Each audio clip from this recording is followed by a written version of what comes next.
Hi hello అండి. ఎలా ఉన్నారు? అందరూ బాగున్నారా? Welcome to my channel Lavanya's little world. ఇవాల్టి మన వీడియో వచ్చేసి నాటు పుట్టగొడుగుల కూర. పుట్టగొడుగులు కూడా కాదు, పుట్టకొక్కులు అంటారు. ఇవాళ కర్రీతో పాటు నేను ఇది ఫస్ట్ టైం తిన్న ఎక్స్పీరియన్స్ కూడా మీతో షేర్ చేసుకోవాలనుకుంటున్నాను. చాలా ఫన్నీగా అనిపిస్తుంది. ఈ పుట్టగొడుగులను చూడడం నేను లాస్ట్ 3 ఇయర్స్ నుంచి, అంతకుముందు నాకు తెలియదు అసలు. మష్రూమ్స్ అంటే అవి పెద్ద పెద్ద సూపర్ మార్కెట్లలో దొరుకుతాయి అండ్ అలాగే అవి స్పెషల్గా పండిస్తారు కదా, సో అట్లానే వస్తాయి అనుకున్నా. తప్పితే ఇట్లా న్యాచురల్గా మనకి దొరుకుతాయి అని అయితే నేను అనుకోలేదు. ఇంక ఇట్లా దొరుకుతాయి తింటారు అని అన్నప్పుడు నేను అనుకున్నా బయట వర్షాకాలంలో పిచ్చి పిచ్చి ప్లేస్లలో వస్తాయి అవి. అనుకున్నా.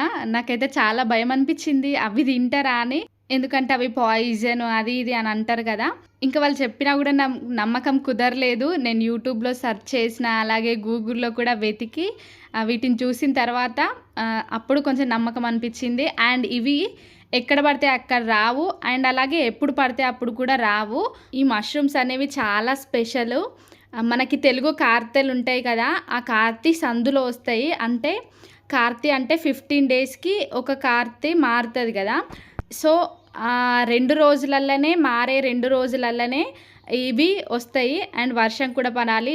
జూలై ఆగస్ట్ ఈ 2 నెలల్లో ఒక 4 టైమ్స్ వస్తాయి.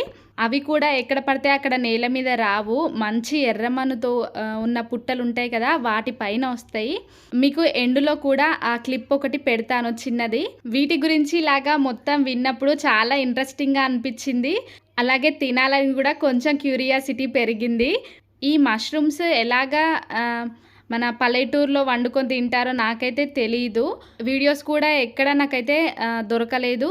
నేనైతే యూట్యూబ్లో నార్మల్గా మనకి బయట షాప్స్లలో తీసుకునే మష్రూమ్స్ ఉంటాయి కదా, సో ఆ కర్రీ ఎలా చేస్తారో నేను కూడా దీన్ని అలాగే చేశాను. బయట సూపర్ మార్కెట్లో దొరికే పెద్ద మష్రూమ్స్ ఉంటాయి కదా, టేస్ట్ అంత బాగా అనిపించవు. ఇవైతే అసలు చాలా అంటే చాలా బాగుంటుంది టేస్ట్. ఇంకా నేను ఈ కర్రీ ఎలా ప్రిపేర్ చేశానో షార్ట్కట్లో స్పీడ్గా చెప్పేస్తా. ముందుగా మష్రూమ్స్ని చాలా మట్టి ఉంటుంది, పుట్టల్లో నుండి వస్తుంది కాబట్టి, సో మంచిగా నీట్గా ఓపిక్గా కడుక్కోవాలి. లేదంటే మనం తింటున్నప్పుడు ఇసుక తగిలితే ఇంకా అస్సలు అది తినాలనిపించదు కదా. సో చాలా టైం పడుతుంది కడగడానికే. కడుక్కొని చిన్న ముక్కలుగా కట్ చేసుకున్న తర్వాత అందులో కొద్దిగా ఉప్పు అలాగే పసుపు వేసి మరొకసారి కడుక్కోవాలి. అవి కడిగి పక్కన పెట్టుకున్న తర్వాత ఇప్పుడు ఒక మిక్సీ జార్ తీసుకొని అందులోకి టమాటాలు, 1 ఇంచు వరకు అల్లం ముక్క, అలాగే వెల్లుల్లి వేసుకొని ఒక 10 నుంచి 15 వరకు జీడిపప్పులని ముందుగానే నానబెట్టుకొని ఆ నానబెట్టుకున్న జీడిపప్పులని వేసుకోవాలి. ఇలా వేసుకోవడం ద్వారా ఏంటంటే సూప్ కన్సిస్టెన్సీ కొంచెం చిక్కగా ఉంటుంది. ఇవన్నిటిని మెత్తగా మిక్సీ పట్టుకున్న తర్వాత అందులోకి ఒక 2 టేబుల్ స్పూన్ల వరకు పెరుగును కూడా యాడ్ చేసుకొని మిక్సీ పట్టుకోవాలి. ఇప్పుడు స్టవ్ ఆన్ చేసుకొని కడాయి పెట్టుకొని అందులోకి ఆయిల్ వేసుకొని ఒక బిర్యానీ ఆకు, లవంగాలు, దాల్చిన చెక్క, అలాగే షాజీరా కూడా వేసుకొని మంచిగా వేపుకోవాలి. ఇలా వేగిన తర్వాత అందులోకి సన్నగా కట్ చేసి పెట్టుకున్న ఆనియన్స్ 1 కప్పు వరకు వేసి మంచి గోల్డెన్ బ్రౌన్ కలర్ వచ్చే విధంగా వేపుకోవాలి. తర్వాత అందులోకి ఒక 2-3 పచ్చిమిర్చి కట్ చేసుకొని యాడ్ చేసుకున్న తర్వాత ముందుగా మనం మిక్సీ పట్టుకున్న ఈ పేస్ట్ వేసి బాగా కలుపుకొని మూత పెట్టి ఒక 2 నిమిషాల పాటు కుక్ చేసుకోవాలి. ఈ పేస్ట్ కొంచెం మంచిగా కుక్ అయిన తర్వాత ఇప్పుడు అందులోకి ఉప్పు, కారం, పసుపు, అలాగే మసాలా పొడిని కూడా వేసుకొని మంచిగా వీటిని కూడా ఫ్రై అవ్వనివ్వాలి. ఇవి ఫ్రై అయిన తర్వాత అందులోకి సరిపడా వాటర్ వేసుకొని కుక్ చేసుకోవాలి. ఆయిల్ పైకి తేలిన తర్వాత అందులోకి మష్రూమ్స్ వేసి ఒక 15 నిమిషాల పాటు కుక్ చేసుకుంటే సరిపోతుంది.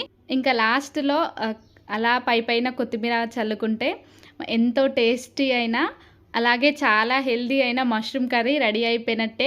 మీరు ఈ రెసిపీని ఎప్పుడైనా తిన్నారా? నాకు కమెంట్లో తప్పకుండా షేర్ చేయండి. ఈ వీడియోని తప్పకుండా లైక్ చేయండి, షేర్ చేయండి. మరిన్ని మంచి మంచి వీడియోస్ కోసం మన ఛానల్ని తప్పకుండా సబ్స్క్రైబ్ చేసుకోండి.